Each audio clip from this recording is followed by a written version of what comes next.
So this is documenting the lives of the Homo communia, which could be every video from now on incorporated. Lesson in homelessness or poverty 101. So Prince Rupert, like pretty much everywhere, in these remote communities at least, has more housing locations or potential housing locations than homeless people. And I know that homeless people are blamed for being homeless, and often they're homeless not as much because of their choices, because sometimes their values make them homeless, and they're good values,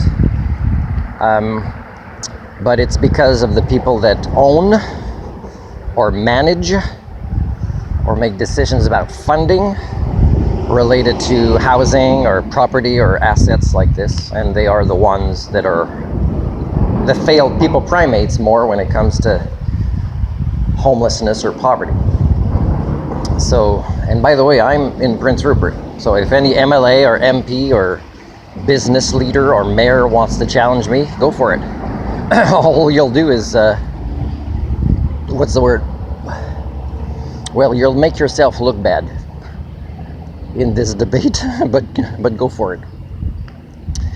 So again, what causes this, right? What causes the obvious to be not noticed or overlooked or in denial about, or show up as incongruences when people discuss these topics? And it's again the failures of our species. I mean, we're not accelerating the Anthropocene because we care about each other or other life forms, including other species that are immensely more important for the resiliency of the biosphere, in case you cared about your kids and grandkids. So it's pretty sad that I see this, that and again, I could tell you, you might hate me because I'm a newcomer, but you should hate the locals more, the ones that have been here a long time, because it seems like they don't know much about Prince Rupert.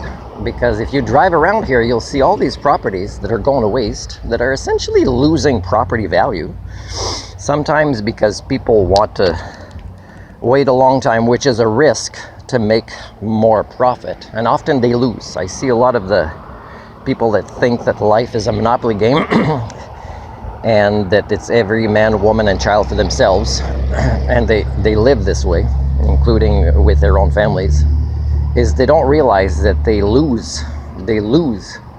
There might be a less loser that wins the Monopoly game in their eyes, but it's still a loser, right? It's still somebody that lost their humanity, lost their family values, that lost their community values.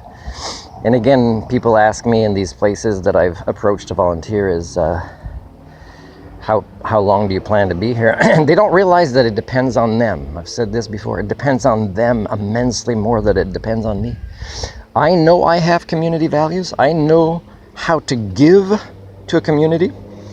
But when you give, and you don't get simple things back that doesn't even have a cost for the people that are the locals or the long-term residents, then again, when they lose me, they might think, oh, he didn't stick it out, or he didn't have the patience or the hard work, whatever it is. That's not what I've documented. What I've documented is that I refuse to be a slave that gives and never receives, because that's not how you define a healthy community.